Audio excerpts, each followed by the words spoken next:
You're listening to RHR Talks, the podcast where the RHR team talks all things recruitment and advertising.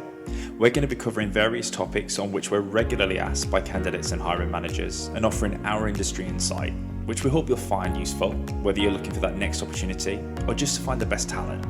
I'm Paul Walsh, one of the consultants at RHR. Each week, I'm going to be joined by my colleague and now podcast co-host, Tim Maguire. Tim and I are going to be talking with recruitment and advertising experts from various areas of our business. This week, we're chatting to two of our colleagues from Together Communications as we discuss all things recruitment, media, and advertising. This is episode 3 of RHR Talks. As always, I'm Paul Walsh. I'm joined by our very own Tim Maguire. Say hi, Tim. Afternoon. Hi, Tim.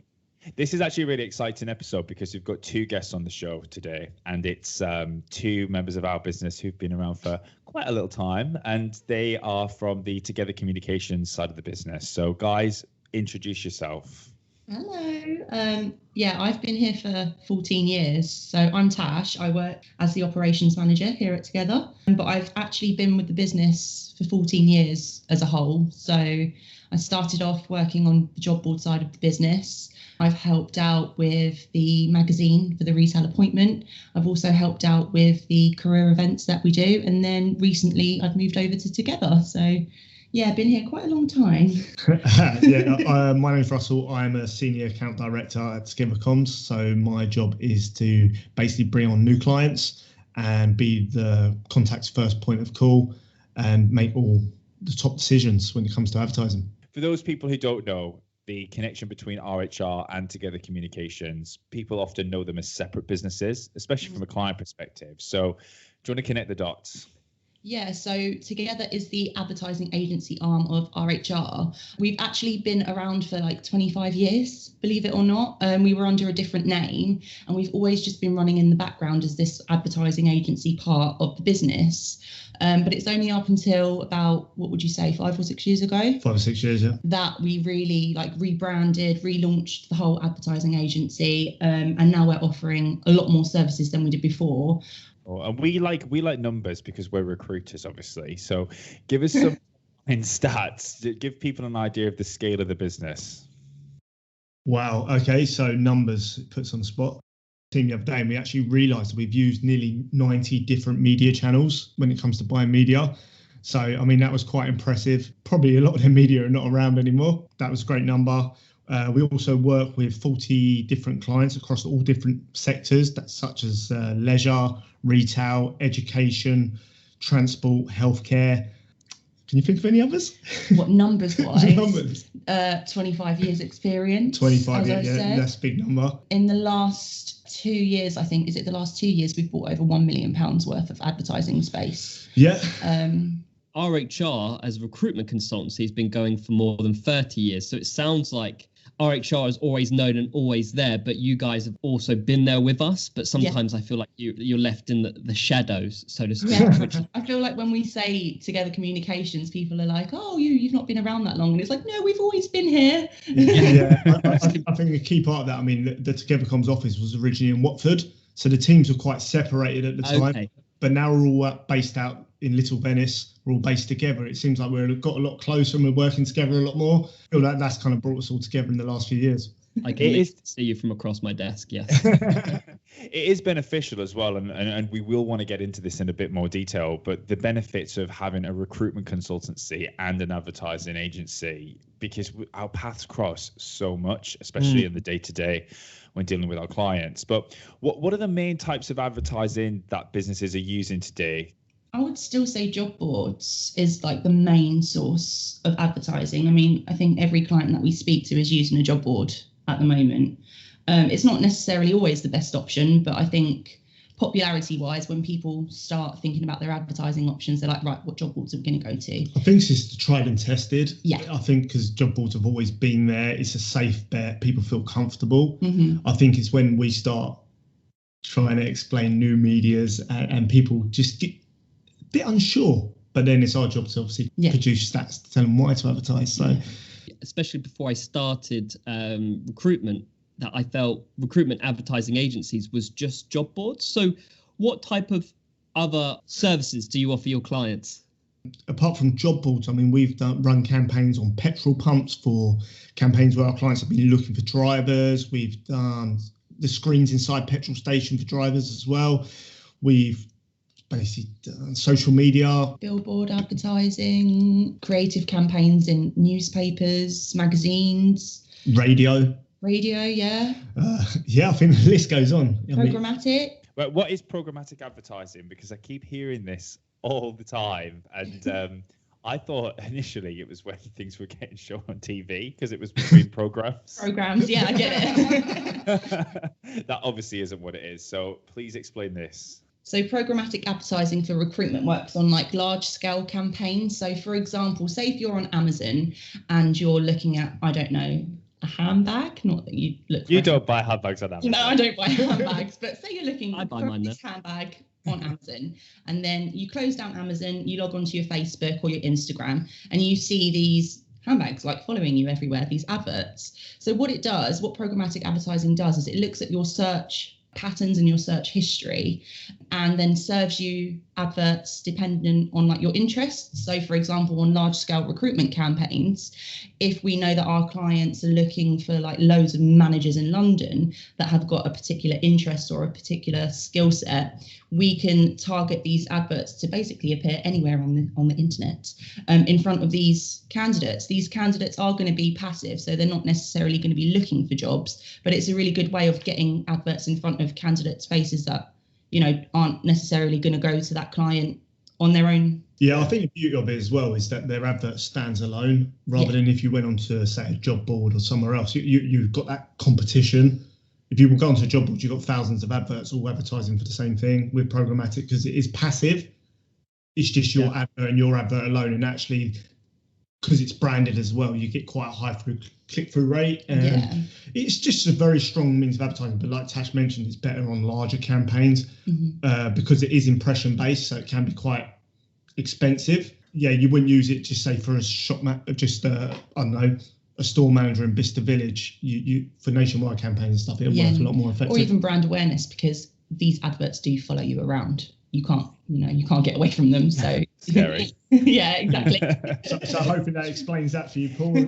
Well, yeah, I imagine it's very similar to when it's targeted advertising. I know that you're doing it on larger campaigns. I did a lot of things. Well, I did a few similar things with the magazine a couple of years back when I used to have store manager vacancies or even really niche positions in areas like Aberdeen, Oxfordshire, all of those tricky areas.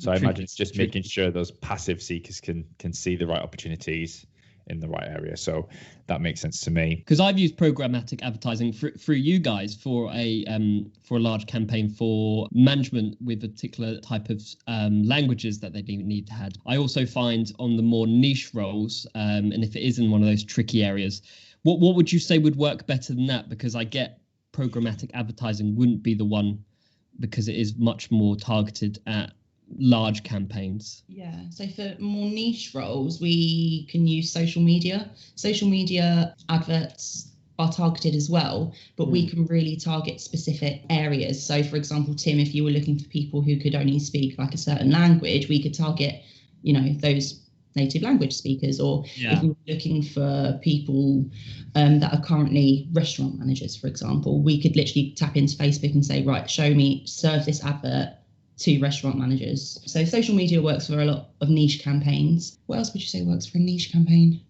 I suppose job boards can. Yeah. And it is the tried and tested, but I think all depends what the brief is and what the client's after. I mean, once you've got that brief, then we can then go out and decide which medias with the team will be best for that role. We would never gamble with the client's money. It always has to be a safer bet. It sounds like you work with both big clients, large campaigns, and both smaller clients with more niche particular roles. And it sounds very similar to what me and Paul have to do. And it is very much going back to that research at the first point. And of course, looking at the brief and understanding the brief. And then from there, tailoring what kind of programs or what you can offer to best enhance their campaign and advertising. We never assume like what media we think would work best for them. We always go out and do the research, whether someone wants a store manager in London or something really quirky. We'd never just pick a media off the top of our heads. Like for every client, we will go out there and we will take the brief, we will do the research, whether we think it's like a common role or not. We'll never just assume that this media will work for them. And I think a lot of it's down to the client's budget as well. Some clients come to you and say, Joe, we've only got a couple of £100 for this role. And then we really have to think what is going to be what's going to give them the most bang for their buck. Might not necessarily be best media, but it's the best we can get them for their budget. There's a lot of things we have to consider before booking media. What's been the biggest changes over the last 12 months? Because recruitment-wise, Tim and I have seen there's a lot of candidates that are looking for various different reasons, and the job market has seemed to have changed and it's constantly changing. But from an advertising perspective, what are the biggest changes you've seen over the last 12 months? I mean, for us, it's not been a huge change because we work with clients outside retail and hospitality. We've got a lot of clients who have kept busy and still running. So, I mean, we've kept busy, but I think, the market's changed. There's a lot more active job seekers out there. But it's the same. I think clients can be a little bit more picky about what they want now because there is so many active job seekers. Well, we're definitely finding that in terms of. Definitely I wouldn't say picky is not the right word to use, but definitely more cautious when it comes to making a hire. And because they have that luxury of choice, they can be selective about what they want.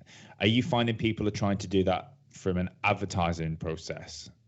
I think where a lot of people's sort of organic traffic to their own sites has been higher, where there has been a lot more active job seekers, we've been less needed for the more single postings. But where we have been kept busy is the larger campaigns, the more brand awareness, the diversity, inclusion. We've been kept busy in them areas, but actually job-wise, it's probably dropped slightly. I think the clients are being a lot more careful with like their application processes as well, because there are more candidates on the market now. You're finding that one role will get hundreds and hundreds of applications. So our clients really need to think, right, do we need to edit our application process now? Which I don't think they needed to think of necessarily before. But now it's more of like, how do we filter these like applications that they're getting? So I think that's one of like a big change that I've seen personally with my clients. And I think there definitely is a balance between those two sides, because you see, for example, LinkedIn or Reed Easy Apply, and almost then, pardon the expression, the floodgates go open, because now people apply for 10 or 20 roles a day. Whereas I also do think that some of them are way too hard. You know, I get about a CV or cover letter, but when they start asking you, what's your favorite color to look at while walking down the sunset type of question, it just becomes too hard.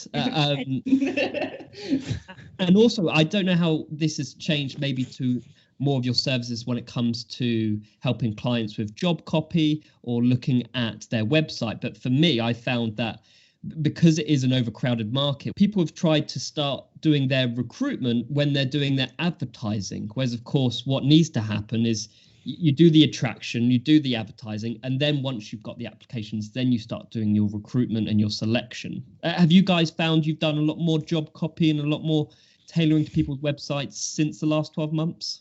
Yeah, I mean, when we first start working with the client, we always look at their career site first, because that's their free source of traffic, and that's where candidates are going to go first of all. So we do a massive review on their career sites, and we always find ourselves saying to them, like, you can add more on here, like explain the benefits, use diverse images, use diverse videos. And then we do help them with job copy as well, because we find a lot of clients, just do that copy and paste job on their job copy, and they're not necessarily thinking, hang on, are we putting ourselves out there in the best way? No. And we're lucky to have copywriters, to be fair, that help us with it. Yeah, but also, I mean, when we do the overhaul and we look through all the different sites they're using, you find that it's all totally different. There's mixed messages on every single one. Yeah. It's never the same clear message on job boards saying the same message to their careers page. Yeah. And I think for us, when we get that right, it does start building a brand awareness, because people get a clear perception of what it's like to work for that company. Yeah, and all their advertising is consistent. That's like one of our main things, make everything consistent. And then you can build on it from there. I mean, once you've got the right message, that's how people start building an employer brand, and then all the little things you can add on afterwards. But you need to get the basics right first. I think building an employee brand and being seen as that employer of choice is also an area that as consultants, we massively support our clients with. I mean, Tim, how many times have we had a conversation with a candidate who's great for an opportunity, but perhaps has certain misconceptions about what that business is, or perhaps would have never thought to click apply to that business because what their understanding of it might have been from a customer's perspective, but maybe not bigger picture. So we do a lot around selling that business as an employer of choice. Yeah, exactly. We all sell ourselves daily. I mean, when you think it's your own LinkedIn profiles, you're always selling, and we have to. It's like how you put yourself. You always say your experience and what you've done, but it's the same as in advertising. You have to just show what people want to see first, rather than, I don't know. You've seen it where there's just been a bombard of just rubbish, like we want this, we need that, need this, and then all of a sudden demands. It's just a lot of demands. And do you know what, it's not a recruiter's job to know this stuff and get it right. For us, with this our expertise, we will advise our clients on how to get it right, and do you know what, we've seen some great changes with our clients after doing that. Mm-hmm.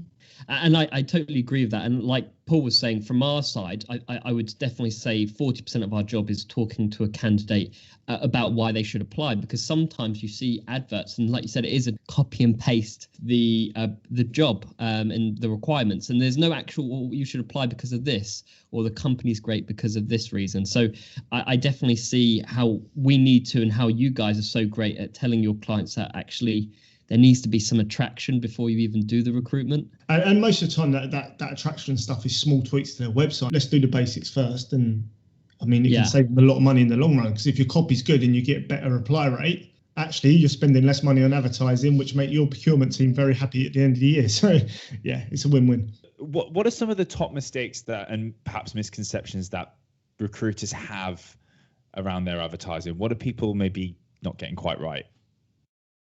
I would say my one is definitely job copy. We've spoken a lot about that, but you do need to put time and effort into your job copy to attract the right candidate. Yeah, for me, I think it's that one form of advertising won't fix all problems. You find that a lot of clients will spend all their budget on one means advertising right at the beginning of the year and just cross their fingers and hope they'll work. So yeah, I think that's a very important one. Yeah, it's not, you can't just put all your jobs in one basket. Literally, no. How many times a day do you use that? It's the first time I've ever used that, and I'm quite proud of myself. I'm going to write that down for my pun book. Yeah, but you find that clients will just spend all their money at the beginning of the year and have no contingency to back up if they were to have a little problem. And do you know what? It's our job to say, do you know what, this will fill the majority of your roles, but let's just keep a little budget to one side, because you never know what's going to happen. Mm-hmm. For a rainy day. 100%. What about when we get clients and we're like, oh, we've already got tons of applications, so we don't need any help with our advertising? I always say, the more applications doesn't necessarily mean the better.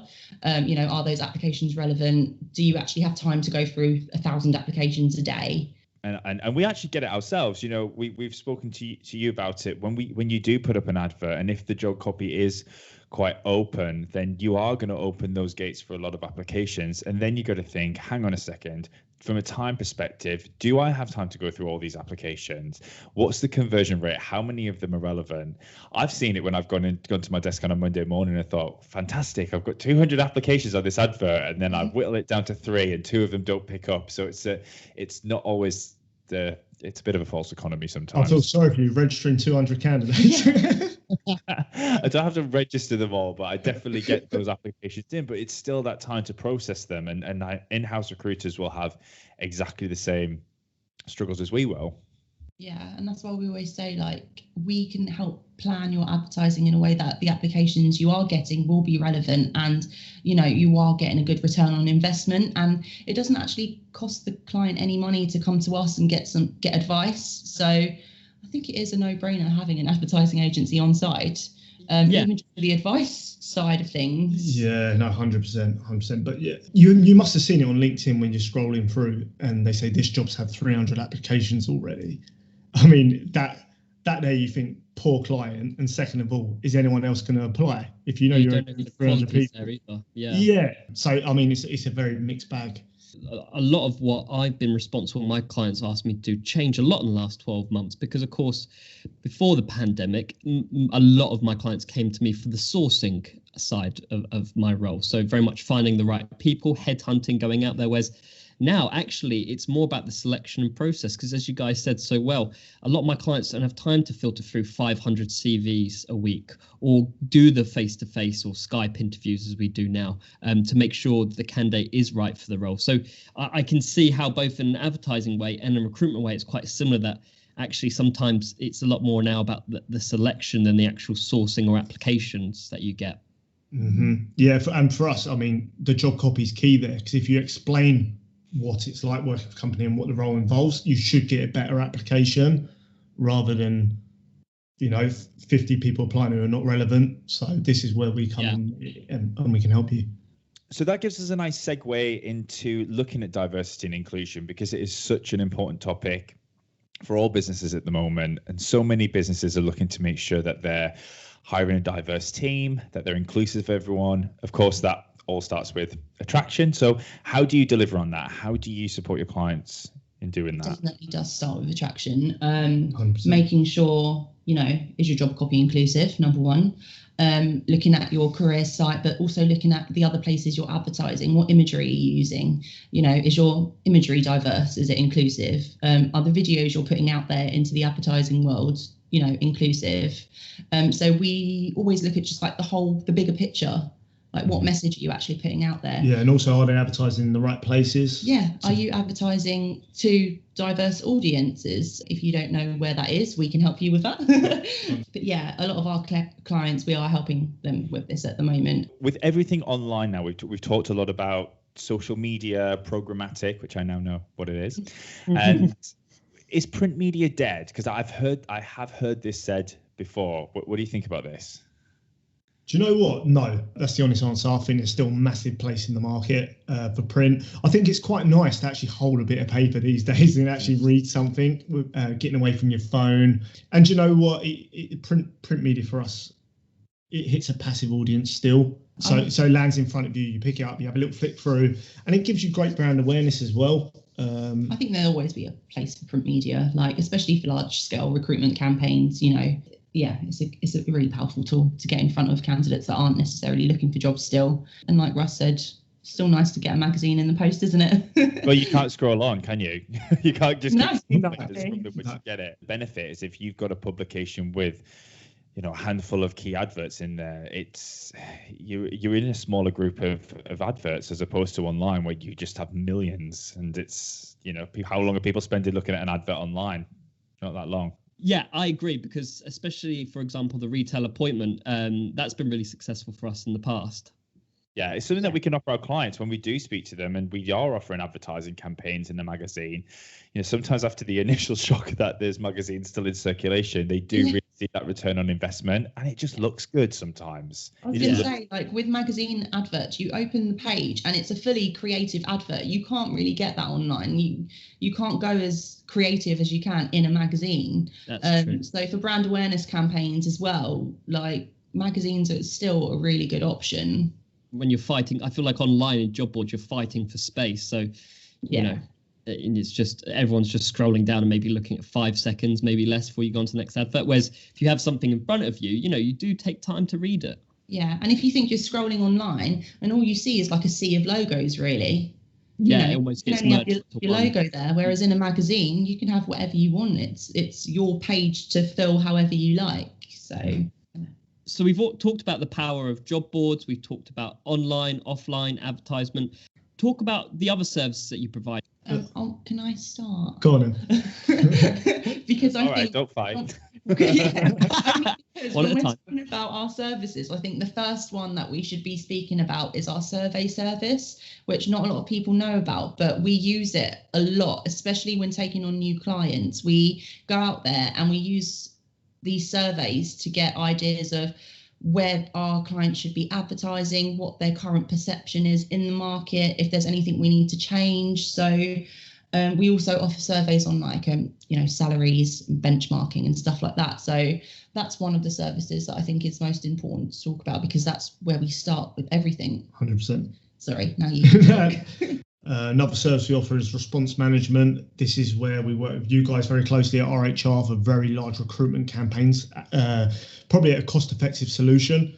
When you're looking at maybe 200-300 hires, a lot of recruitment teams can't handle that scale. So we outsource it, where us at Together Comms would do the advertising, and you guys at RHR would do all the sieving and sorting, the first stage interviews, second, and then obviously down to final stage where their recruitment team would then take over. And even reference checks as well, because some of the ones that we've been involved with, Tim, over the years have been massive projects, and it is literally end to end, from getting those adverts up to making sure that those candidates start and those reference checks are in place. So they've been very 360, and also the volume. I think when people talk about response management, they maybe think about 100 applicants or 100 places, where it really is just. What was the most recent one that we worked on?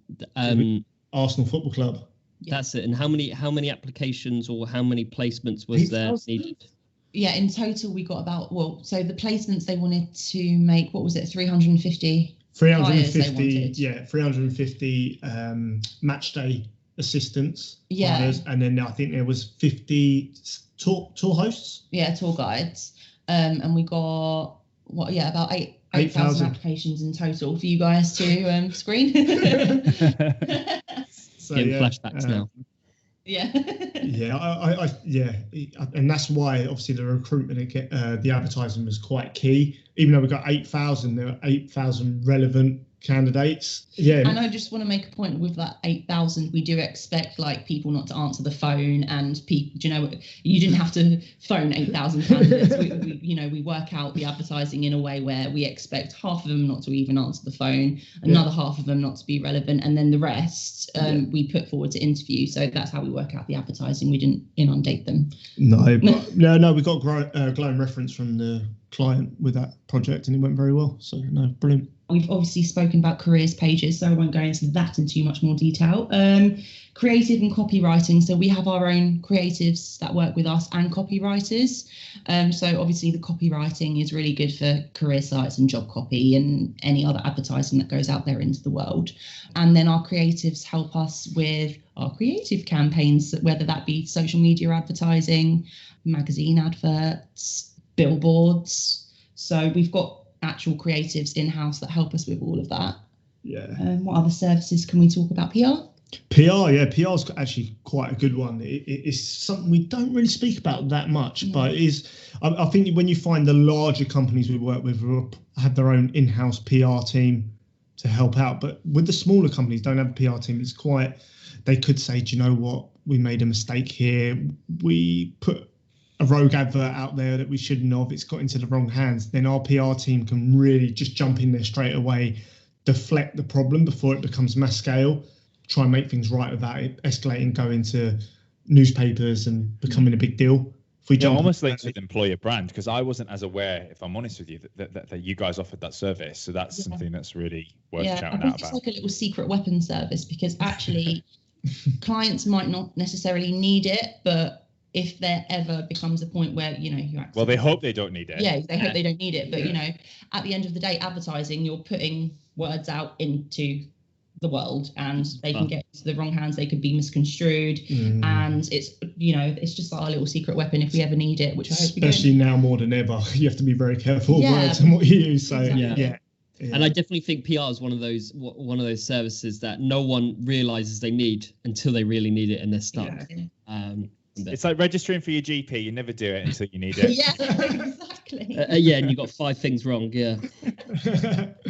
I guess the other service that we offer is just recruitment management, job board management, looking at your stats, looking at your return on investment with your current advertising. A lot of our clients use aggregators, so we monitor cost per clicks, and we monitor, just the return on investment on advertising. So whether we have booked that media for our clients or not in the past, we're happy to still get involved and just make sure it's all running smoothly. Yeah. And I think, and another one is obviously strategic planning. where you might get, we work with a lot of clients where we do their whole 12 months advertising in advance, and that's where we really have to plan key dates and we look at their sort of previous behaviors, and do you know what, where's the retention rates, so we know where we need to spend money going forward and what we need to have in place to combat that. So yeah, I mean, look, we offer virtually everything when it comes to advertising. I mean, but you can visit our brand new shiny website if you like, and you can find out some I was wondering how long it was going to be until you put a nice little plug in for your brand new website. tell everyone where they can find out about your services. So you can find out about our services at www.togethercoms.co.uk. And it's really good. I think one of the main things that we spoke about right at the beginning was the connection with RHR and Together Communications. You know, you've got the advertising side of things with a real close working relationship with the recruitment consultancy. And to my knowledge, I don't really know if there's any other businesses that can offer that alongside one another. No, there is. No, very unique. It's just great as a business, because actually we can recommend you guys to our clients if they want that one-to-one service, and vice versa. You know, some clients don't use you guys, so we can be the audacity. No, we can just be a different angle, and it is really helpful, especially when I'm having conversations, and I know you've been the same, Tim, when you know there's not always going to be that need to outsource your vacancies to a recruiter. However, there's always going to be that need to advertise. So if we're not able to support on the recruitment side of things, then perhaps it's forwarding that onto yourselves and vice versa, really. So it works really well. I definitely think it really puts us in a special place, because a lot of time clients would have to call two different places, and of course there'd be confliction. You know, they could say one or the other. So I do think it makes it more convenient, as well as it makes us special. And I knew I was special since I was young, and now I know. So I imagine this is one of the objections that you guys I imagine this is one of the objections that you come up against on a regular basis. Why would it make sense for a recruitment team to use Together versus perhaps the misconception that, well, we'll just do everything ourselves and we'll just post on our website and we post on the job board? What would you say the benefits are? Time's a very key one. Do you know, a recruiter's job is to recruit, not to manage job boards, go out there, do the initial planning of what's good, and how do they know what's going to work and what's not. And for us, we're specialists in that area, so we can save them that time. We can take on that burden of going, do you know what, you stick to recruiting, we'll come back with you for all the stats, and this is where you should advertise, and this is the return you're going to get. How many recruiters get bombarded with sales calls daily, and actually they can refer them to us and we do all that for them? So time, definitely. My one would be, it just makes sense to use an advertising agency, well, us in particular, because it doesn't actually cost them any extra money. So why would you not? In my head, it's kind of like a no-brainer, because we support you with your advertising, we help plan your strategies, and we go out there and we negotiate these deals for you, and it doesn't actually cost you any money. So why would you not? No, and you know what? And we'd probably get a better deal than the client can get directly, just because we are working with so many clients that it does give us that media buying power. Yeah. And also we know when a media is trying to pull wool over the client's eyes, because we have been around. It's what we do. We know when they're getting a good deal and when they're not. But yeah, it's just us knowing the markets. Yeah, I want to make the point that we do actually work closely with the recruitment teams. It's not like we come in and we do our job and they do their job and it's like a really segmented thing. It's like we work really closely with our clients and the recruitment teams to just be like an extra pair of eyes for them. So not only are we getting them better deals, you know, saving them time, money, but you know, we're also kind of like, and this always sounds cheesy, but we are like an extended arm of their own recruitment team. Well, we are yeah. At the end of the day. I mean, they're trusting us with their budgets to find the best possible advertising. So yeah, we are one big team. They don't actually pay you. Your clients don't actually pay you, which I found fascinating. So talk a little bit about how that works, because I feel like a lot of people don't know that. No, so when we go out there and we negotiate deals with media and we buy, you know, your advertising space for you, you don't pay us for that at all. We get a commission off the media and that's how we get paid. But we don't charge you, you know, to go out and do this research or buy the media. Some other agencies might. Sorry if you do, but we don't.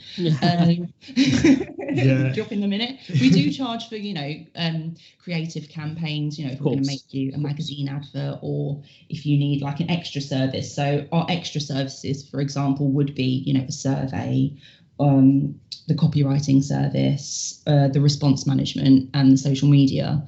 But for going out there, looking at your overall advertising strategy and recommending media or even buying it for you, we don't charge for that at all. No. I mean, when I'm calling up clients to obviously get them on board and explain what we do, and they go, well, how much is it going to cost me? And as soon as you go, nothing, they're confused. They are confused. And as soon as we realise, actually, we get a small commission kickback from the media, clients love it. So, okay, I can take all that pressure off you. I can go and do all the research. You know that you're going to get the best media possible for your roles coming out, and it's not costing you anything apart from obviously buying the media itself. It's a no-brainer. They get to work with you two on a daily basis. Exactly. Sell yourself. So you should put that in as one of the services. That might have mixed messages, but yeah. Russell's already mentioned it because he was so keen and excited to talk about it. But do tell us about where exactly can you find the website? How can people get in contact with you? Yeah, so I'd go online, search togethercoms.co.uk, and you'll see our brand new shiny site. It'll obviously go into a bit more detail about the services we discussed today. Also, there's some contact information there if you want to get in touch. It'd be great to speak to people, even just tell us what you think of our new site. It'd be great feedback. But no, if we can help at all, please get in touch. Thank you very much both for being on the podcast today. I loved speaking to you. I've learned a thing or two about advertising, so hopefully that was very helpful to a lot of people out there. I hope so. Yeah, no, thank you so much, guys. Look, I listened to the first two podcasts before us and absolutely brilliant. So keep up the good work, guys. We'll bring you back as a special guest sometime, promise. You've been listening to RHR Talks. In order to keep updated on future episodes, make sure to subscribe via Apple Podcasts or Spotify or wherever you get your podcasts. The best way to be kept up to date on vacancies and content would be to follow RHR on LinkedIn and register via our website at www.rhr.co.uk.